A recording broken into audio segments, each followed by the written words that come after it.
beaucoup, parce qu'il y a des numéros. Ça veut dire, ici, on va voir que la Sardaigne, par rapport à toute l'Italie, c'est la région où il y a plus de chèvres. On a à peu près en Sardaigne 300 000 chèvres, à peu près. Mais c'est ce qui se passe dans les dernières années, c'est que, comme vous pouvez voir, il n'y a pas des évolutions en positive. C'est presque plus ou moins les mêmes à partir dans les dernières 12 ans. Mais on va voir que ça diminue un petit peu la race sarde, qui c'est la race qui est plus présente en Sardaigne. Et on va avoir qu'il monte un petit peu les races industrielles, la Saanen, le Meticcio, ça veut dire c'est le Crozamont, et la Murciano Granadina, qui est une race qui sont plus pour faire de lait à l'étable. Voilà, avec comme la Saanen. Il y a différentes micro-régions en Sardaigne qui sont très fameuses pour l'élevage de chèvres. Par exemple, l'Ogliastra, c'est cette région-là qui il est très voqué. Il y a beaucoup de chèvres toujours. Maintenant, on a à peu près 47 000 têtes de chèvres. C'est à peu près les 20% des chèvres totales dans la région. Mais la chose très intéressante, c'est qu'ici, tous les chèvres sont élevés à peu près dans une moyenne extensive, mais presque la moitié, c'est une race plutôt plus locale. Par rapport à la race sarde, c'est la sarde primitive, qui est plus attachée, qui est plus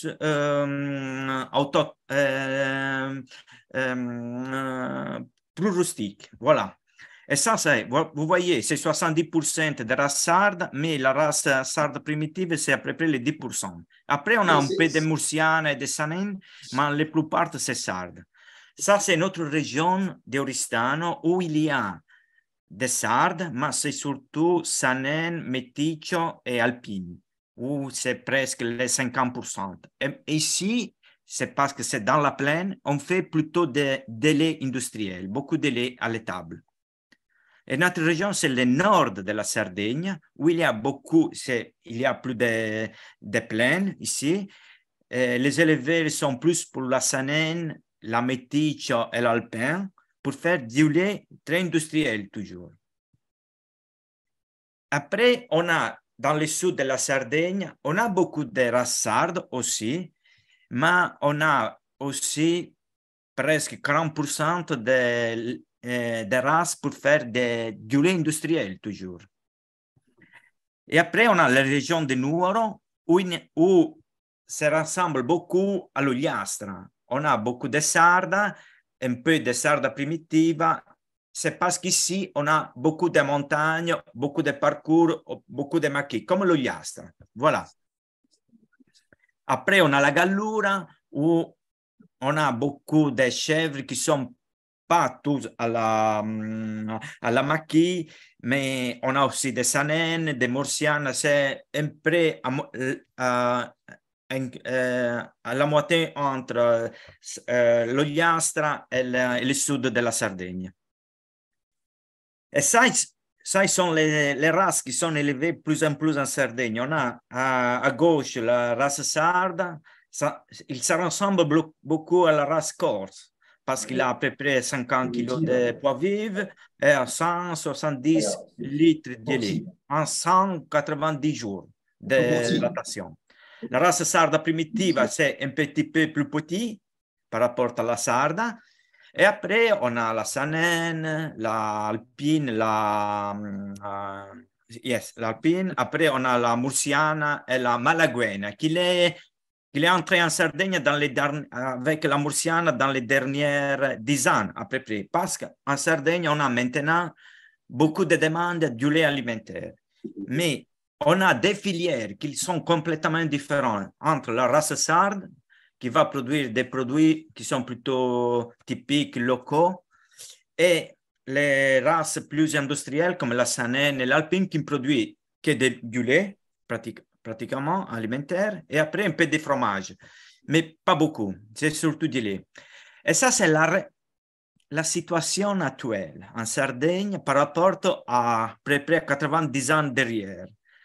On a eu beaucoup de changements par rapport à l'utilisation des espaces parce on a changé beaucoup la destination de ces territoires-là. On a plus de forêts et plus des espaces dégradés. Et ça, c'est devenu beaucoup aussi parce que beaucoup de cette zone, si vous voyez où est l'Oliastre, dans le centre-est, vous voyez qu'il y a plus des aréas dégradés et plus de forêts. Parce que les chèvres, ils sont disparus dans les dernières 40 ans. Ça, c'est un petit problème qu'on a maintenant. Et en Sardaigne, comme en Corse, on a aussi un autre problème qui a beaucoup d'espace collectif. Et le rôle qu'il a la chèvre pour utiliser cet espace sont très intéressants. On a à peu près les 20% des terrains collectifs en Sardaigne. Ça, c'est l'Ogliastra où on a fait des études plus particulières. On a 60 000 habitants, 180 000 hectares. Mais la chose très intéressante, c'est qu'on a beaucoup d'espace collectif, plus que la moitié. Et après, on a presque les 70% de cette area qui est dans la colline. Et 30% c'est montagne. Ça veut dire qu'ils sont l'espace pour les races locaux autochtones les plus voquées, les plus spéciales, qu'on peut utiliser avec ce type de chèvre.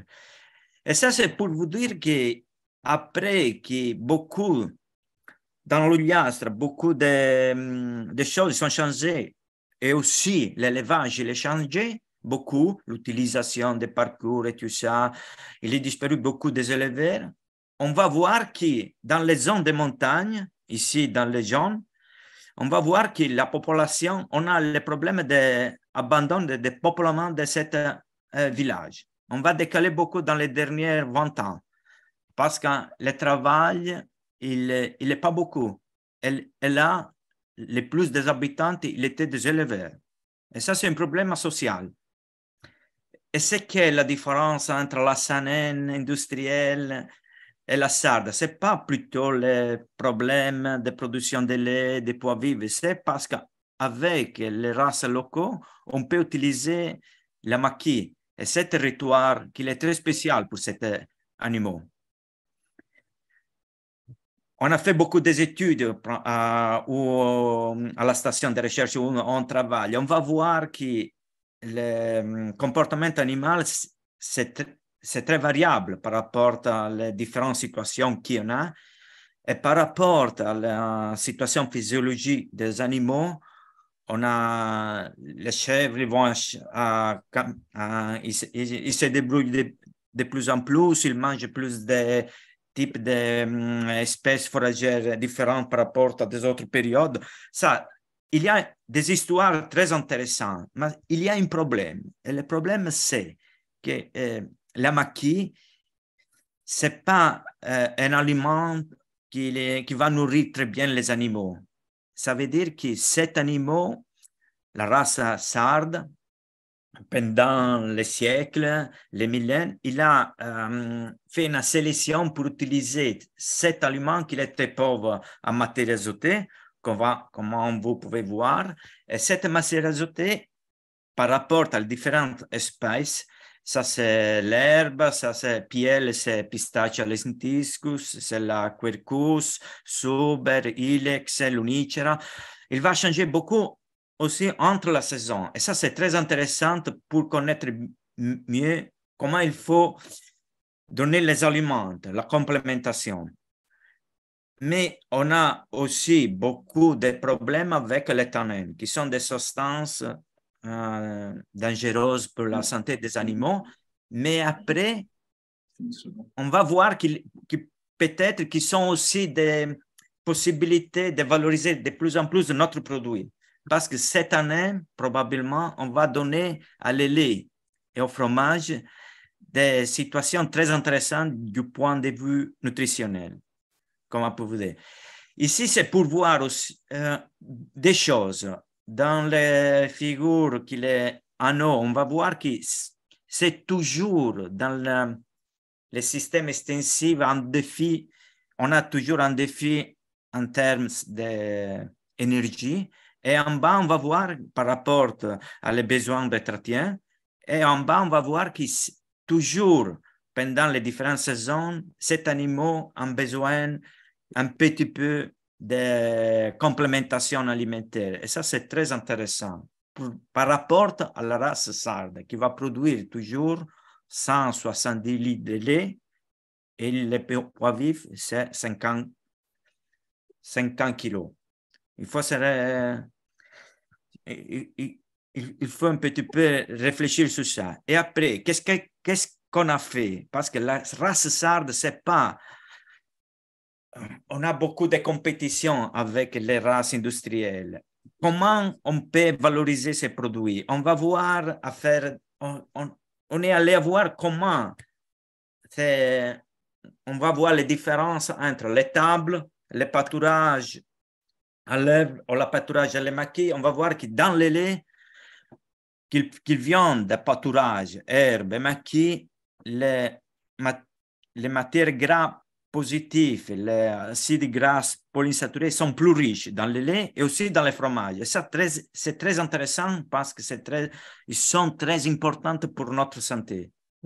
Et une autre chose, c'est que aussi la qualité par rapport à les composants volatiles, à la nuance des produits fromagers sont très intéressants par rapport à ce que les animaux ils vont manger. Par rapport à l'étable, on a moins et moins des hydrocarbures, d'ester, des kétones. Ce sont tous des produits qui sont très intéressants pour donner la nuance et le saveur à les fromages. Est-ce qu'on peut dire que cette qualité, il faut la payer? C'est plus rentable? Je pense que oui. Aussi en termes de vitamines A, vitamine E, des grilles antioxydantes, les grades de protection antioxydante, c'est très intéressant par rapport à l'étable. On va voir toujours que dans des situations très extensives, la vitamine A, c'est de plus en plus entre 100 et 200% en plus. Pour la vitamine E, on a plus de 100, entre 200 et 400% en plus par rapport à l'étable. Et aussi les protections antioxydantes, entre 200 et 400%. Ça veut dire qu'il faut réfléchir sur ces composants qui sont très intéressants pour notre santé. Mais il y a une autre chose, c'est que maintenant, on a aussi des problèmes par rapport aux maladies cardiovasculaires. Et ce qu'il se passe, c'est que maintenant, la production industrielle, il a monté, il a produit, il a ajouté dans le lait des composants qui sont le phytostérol, comme par exemple le danacol, qui a cette fonction-là d'éclairer les problèmes dans notre voie. Voilà, et ça, c'est le phytostérol qui donne ça. Mais nous, dans le parcours, on a des plantes qui contiennent, qui a cette phytostérol. Par exemple, la sulla, l'ilex, la pistachia lentisco. Et qu'est-ce qu'on a fait? On a fait des études en Ogliastra pour voir comment se passe la qualité en termes d'acides gras polyinsaturés et tout ça, mais aussi en termes de phénols. Et on a vu que aussi dans les tables, on a à peu près 100 mg per litre de cette phytostérol, des phénols. Mais il y a des éleveurs, des laits, des mélanges, des éleveurs qui sont faits dans la maquille qui arrivent jusqu'à 1000. Et 100 000, c'est à peu près les mêmes quantités qu'il y en a dans le danacol. Et ça, c'est très intéressant pour nous, pour avoir de plus en plus des éléments pour valoriser ces produits. Mais il y a un problème. Et le problème est que, par contre, le danacol, c'est très rentable par rapport à les prix qu'on va payer, mais les prix du lait qui vient dans les parcours par rapport à les prix des laits qui viennent dans l'étable, c'est les mêmes, c'est 0,8 euros par litre. Alors, vous voyez que les différences, même si la moyenne, c'est 400 mg de phénol, c'est le double par rapport à l'étable, mais on a toujours le même prix, ça c'est en termes de phénol. Et ça, c'est toujours la question. On va payer toujours le même lait, mais avec des qualités différentes. L'unique différence qu'on va payer maintenant en Sardaigne, c'est la technologie. On va faire des différenciations si on va produire des yogourts qui sont des produits locaux, de la fruit qui c'est un fromage fraîche. Mais par rapport à la qualité du lait nutritionnel, rien, pas du tout. Et je pense qu'on peut faire des évaluations par rapport à ça et donner des idées aussi à les transformateurs par rapport à ça.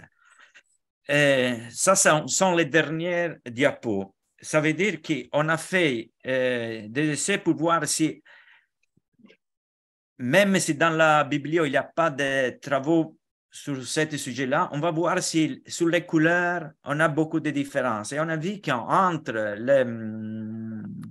les laits qui viennent du pâturage, pardon, ici c'est Pasque, et les tables, les laits qui viennent des chèvres de pâturage, il a les 40% en plus de couleurs par rapport à l'étable, du lait qui vient de l'étable. Et ça, c'est une autre chose très, très intéressante. Ce n'est pas les bêta-carotènes, mais ils sont autres carotènes qui donnent cette couleur-là. Et ça, c'est très intéressant parce qu'on a des outils de plus en plus qu'on peut voir aussi. Mais nous, dans les dernières années, on a perdu beaucoup de cet outil-là parce qu'on dit que tous les laits, c'est les mêmes. Il y a aussi, ça c'est plus connu, une différence entre les laits à l'étable et les laits au parcours, et c'est par rapport à la matière utile, qu'on a préparé entre les 20 et 40% de différence par rapport à la matière utile du lait. Et nous, on paye pas ça. Mais quand on va faire la différence entre les races sardes et saanen par rapport aux différents types de fromage, vous voyez que pour faire un kilo de fromage, ça, ils sont représentés, les litres de lait pour faire un kilo de fromage. Vous voyez que pour faire les semi-côtes, on a besoin plus de lait avec la saanen. Pour faire l'Ircan, c'est un fromage fraîche, on a les 50% de besoin en plus. Et aussi pour le Biancospino. On a besoin plus de lait. Ça veut dire que les éleveurs, ils connaissent ça, mais ils ont mutué. Ils ont maintenant, en Sardaigne, il n'y a pas beaucoup d'éleveurs qui transforment le lait directement. Il n'y a pas beaucoup de fromages fermiers. Tous les donnent à les petites industries de fromagerie. Il y a aussi un autre problème qu'on est en train de perdre l'identité par rapport à des produits locaux. Par exemple, le yogourt. Si on va faire le yogourt avec le lait de race sarde, on a une viscosité qui est très bonne, mais avec la saanen, c'est très bon. Ça, c'est un autre problème. On peut gagner avec la viscosité, avec la technologie, mais c'est avec la technologie. Ce n'est pas naturel, ça veut dire. Alors, pourquoi ça, c'est la dernière. Parce qu'on a un message de Youssef qui, tu pourras revenir après, mais Youssef doit partir. Donc, il faut vite finir pour qu'on puisse lui donner la parole. Je suis désolé. J'ai fini, François. Jean-Paul. C'est plus François. Ah, Jean-Paul, c'est fini. Avant, c'était François.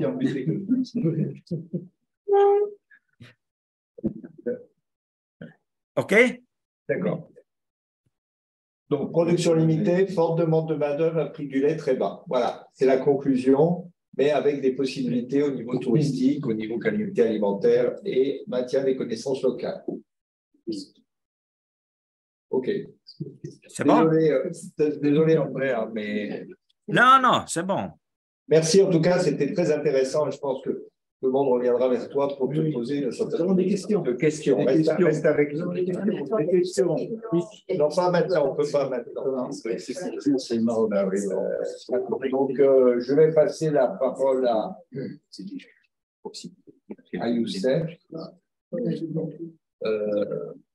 Merci Jean-Paul. Je suis désolé parce que j'ai un engagement. Non, mais il a l'air de découvrir. Qu'est-ce que tu fais? Tu peux faire le partage toi ou… Non, je partage. Bon, ok. C'est bon, vous voyez? Oui, c'est bon, parfait. Vas-y, à toi. Voilà, merci. Tout d'abord, je tiens à remercier donc, le comité d'organisation pour cette journée, et plus spécialement Jean-Paul, de m'avoir invité pour partager avec vous quelques aspects de l'élevage caprin, et plus précisément donc l'élevage caprin au nord du Maroc. Estimé à 8 millions de têtes en 1970, le cheptel caprin marocain compte actuellement que 6 millions de têtes. Cette chute des effectifs est due en partie aux années de sécheresse successive qu'a connu le Maroc durant les années 80, mais aussi à l'abandon de l'élevage caprin, considéré comme subsidiaire au profit d'autres spéculations plus rémunératrices. L'élevage caprin assure une fonction vitale pour les petites exploitations, dans les zones montagneuses et enclavées. Ainsi, on a 83% des effectifs qui sont détenus dans des petites exploitations de taille inférieure à 5 hectares. Et la plupart, ils sont localisés dans les zones montagneuses, donc 46% des effectifs et sahariens et au pré-périsahariens, donc 19%. Dans ces zones, la chèvre, elle constitue la plus importante source de protéines animales et de liquidité pour la population rurale. La productivité annuelle donc, de l'élevage caprin est faible. La moyenne à l'échelle nationale est estimée à 38 kg de lait et 6 kg de viande par chèvre et par an. Cet élevage est principalement orienté vers la production de viande et produit annuellement à peu près donc, 24 000 tonnes de viande et 57 millions de litres de lait, qui représentent ainsi donc 5,6 et 2,7 de la production nationale en viande et en lait respectivement. Il y a seulement 4 races caprines qui sont officiellement reconnues par le ministère de l'Agriculture. Il y a la race Draa, donc la race Bacha, la race noire de l'Atlas et la race de Bnéaros. Ces races ne représentent que 13% de l'effectif total du cheptel caprin national. Il y a aussi des populations qui sont non standardisées, l'anti-Atlas et l'Arzala du Nord. Ces populations sont rustiques, adaptées à leur région d'origine et utilisent presque exclusivement les parcours qui existent. Mais il existe malheureusement peu de données sur ces races qui représentent une importante source de diversité génétique. Mais des programmes sont actuellement en cours pour leur préservation et amélioration. À l'échelle nationale, il existe 3 principaux systèmes de production. Un système extensif basé sur la production de viande et aussi sur l'utilisation des ressources pastorales. Un système semi-extensif pour production mixte, donc production laitière et de viande, combinant donc les ressources pastorales et celles de l'exploitation. Et le dernier système, c'est un système intensif avec une production mixte intensive qui se situe principalement dans les oasis du sud-est du Maroc. On passe maintenant à la région du nord du Maroc, qui est notre région d'action. Dans cette région, on a environ 625 000 têtes de caprins, ce qui représente à peu près 40% du ruminant dans la région. La topographie montagneuse de la région et aussi la nature de la végétation pastorale présente explique donc la dominance des élevages caprins au nord du Maroc. 68% de ce cheptel est concentré au niveau donc, des zones montagneuses, telles que donc, la zone ici de Chefchaouen et la zone de Tétouan. L'activité de l'élevage contribue donc à plus de 70% dans la formation de revenus des éleveurs et peut-être total donc pour les éleveurs qui ne possèdent pas de terrain agricole. Pour la production annuelle, il est estimé à 400 tonnes de lait et 5000 tonnes de viande par an. Au niveau de la région, une ferme traditionnelle est composée généralement d'un cheptel de moins de 100 têtes, de moins de 3 vaches par ferme, et aussi moins de 5 têtes de bovins avec 1 ou 2 équidés pour le travail de sol et le transport. Au nord du Maroc, 2 types d'élevage caprins se côtoient. Donc, dans le nord du Maroc, ces élevages sont destinés essentiellement pour la production. On a aussi un élevage destiné à la production mixte, donc pour le lait et la viande, et celui organisé pour la production de viande uniquement.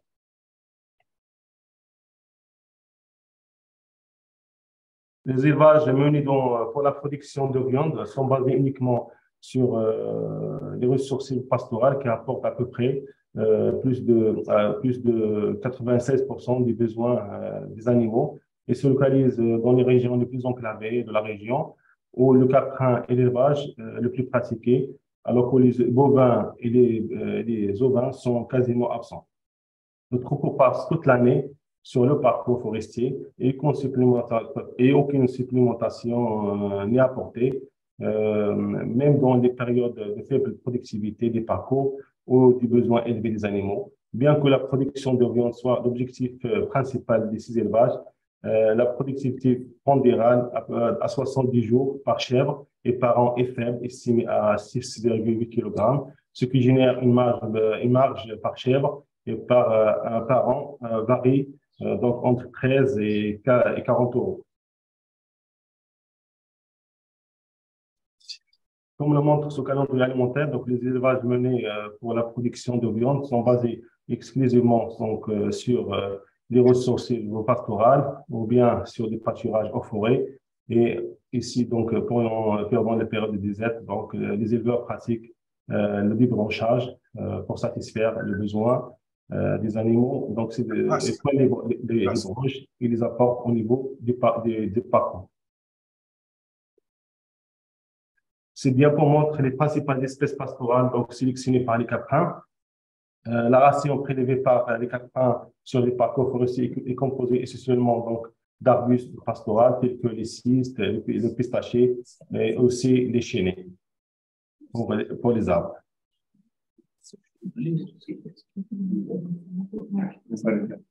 Les élevages dont la production est mixte sont localisés dans les zones relativement accessibles. La conduite alimentaire est basée donc, sur des ressources forestières et c'est aussi sur les ressources d'exploitation. En fonction, donc, au niveau de l'intensification de ces élevages, la contribution des ressources pastorales dans la couverture des besoins alimentaires varie donc entre 50 à 80% des besoins des animaux, avec une marge donc par chèvre entre 65 à 100 euros par chèvre. Pendant l'été et l'automne, la production foragère des parcours est insuffisante, donc elle doit être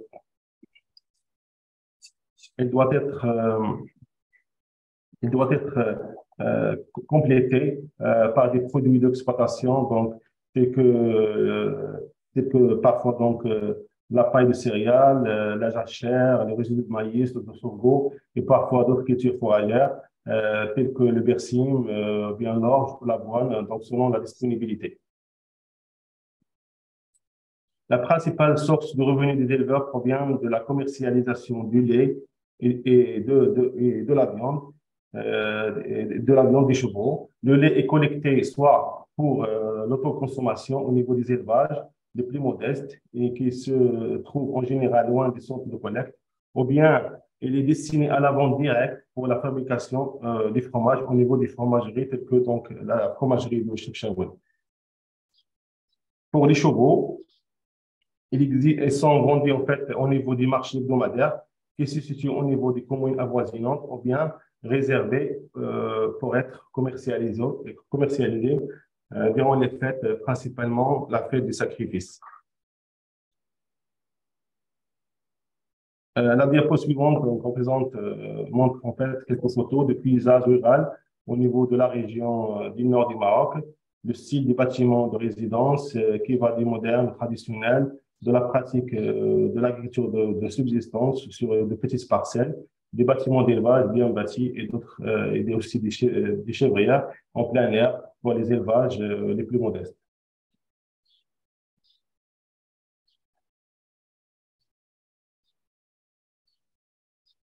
L'un des principaux problèmes de l'élevage extensif au nord du Maroc, c'est la réduction des aires de pâturage et la diminution de l'offre pastorale provoquée par plusieurs facteurs de dégradation, tels que donc, les incendies de forêt qui ravagent annuellement à peu près 1200 hectares, la déforestation qui est 2 fois plus supérieure au potentiel de production des forêts, ainsi que la pratique de l'ébranchage, l'érosion du sol, la croissance démographique,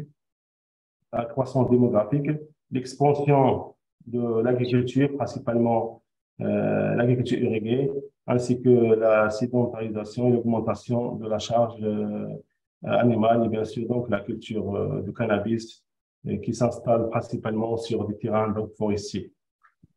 On a estimé donc les pertes annuelles à peu près de 2000 hectares par an. Cette diminution des aires de pâturage et de l'offre pastorale nous interpellait pour savoir si ces chèvres qui pâturent arrivent-ils à satisfaire leurs besoins en énergie et si leurs besoins énergétiques et positifs ou négatifs durant donc, les principales saisons de pâturage, à savoir le printemps, l'été et l'automne. À cet effet, donc, on a étudié le comportement alimentaire des chèvres, ses parcours, leurs activités de placement, par l'utilisation de colis GPS et de podomètres. On a aussi évalué la qualité, la quantité de la ration prélevée par les chèvres sur parcours. Pour les deux systèmes de production, les résultats obtenus ont montré des bilans positifs donc pour les deux systèmes durant la période printanière qui correspondent à la saison de forte productivité pastorale et un bilan négatif donc ici, comme vous voyez, donc, durant l'été et l'automne, où l'offre de pâturage est faible et les animaux se déplacent de longues distances à la recherche de la nourriture. Ce qui nous amène donc à la problématique de l'alimentation du caprin durant les périodes de déficit. Donc, comment peut-on satisfaire ces besoins durant les périodes de déficit afin d'améliorer la productivité des élevages? Est-ce que ces aliments sont-ils disponibles et comment peut-on diversifier la ration tout en réduisant le coût? Donc, on va essayer de répondre à ces questions à travers la proposition d'innovation déjà élaborée. Ces innovations font l'objet d'activités menées dans le cadre de projets Pastinova. Donc, pour ce projet, on a sélectionné 2 innovations, à savoir la réalisation de la viande caprine et la valorisation de ce produit par l'adoption de certains sous-produits comme le bonnet d'olive et les résidus de culture comme source alimentaire dans l'alimentation du cheptel caprin. Pour la première innovation qui concerne le résultat obtenu sur la réalisation de la viande caprine, on a les entités obtenues dans le cadre de convention avec la direction provinciale de l'agriculture de Chefchaouen, dont l'objet de développer un signe distinctif d'origine et de qualité de la viande de chevaux au niveau de 2 parcs, et le parc de Talasantan et le parc de Bouachem. Et cela donc à travers la caractérisation et le suivi des élevages et la réalisation des analyses sur la qualité de la viande des chevaux qui pâturent en comparaison avec des chevaux d'engraissement. En résumé, donc, les chevaux qui pâturent au niveau des parcs ont montré donc des teneurs élevées en protéines, de faibles taux de matière grasse et aussi des profils des acides gras qui sont bénéfiques. À la fin de l'étude de cahier de charges pour la labellisation de la viande de chevaux, et elles ont été produits pour chaque parc. Pour la deuxième innovation qui concerne la diversification de l'alimentation par l'incorporation des sous-produits agricoles, principalement les graines d'olive, qui sont largement produits au niveau de la région. Donc, on a également une production qui est à peu près donc, de 107 000 tonnes par an, généralement jetées dans la nature ou bien utilisées pour combustion. Les grenions d'olive représentent des valeurs nutritionnelles modestes, mais qui sont similaires à une bonne paille. Les résultats, ils ont montré qu'avec 20% de grenions d'olive dans une ration, donc on n'a aucun effet sur la production et la qualité du lait. Avec 35% de grenions d'olive, on n'a aucun effet aussi sur la carcasse, sur la caisse de la carcasse et aussi sur la qualité de la viande. Et aussi la communauté bactérienne qui s'adapte à l'incorporation des grenions d'olive dans l'alimentation du caprin.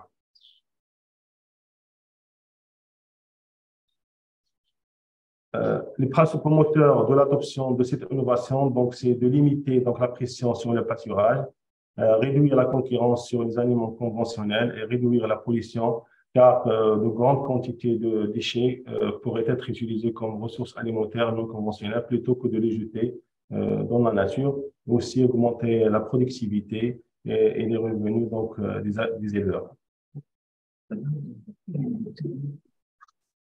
En guise de conclusion, le système d'élevage caprin en Haut-de-Marque est basé fortement sur donc les parcours forestiers pour satisfaire donc, les besoins énergétiques des animaux sur parcours.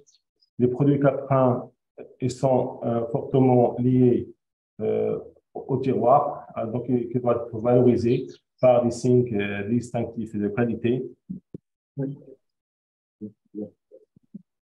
Donc, l'utilisation de ce produit localement disponible peut contribuer à diminuer la pression sur les pâturages et améliorer la ration alimentaire pendant les périodes clés de l'année.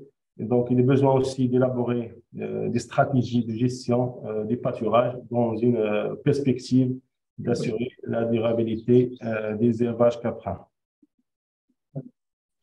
Donc, je profite de cette occasion pour vous inviter à une conférence méditerranéenne sur les systèmes pastoraux. Cette conférence sera en fait organisée vers le 12 mai à Tanger, au Maroc, avec la contribution d'à peu près de 12 pays méditerranéens. Ce sera une conférence hybride, donc en présentiel et par visioconférence. Donc, le lien, il vous sera communiqué incessamment. Et je vous remercie pour votre attention.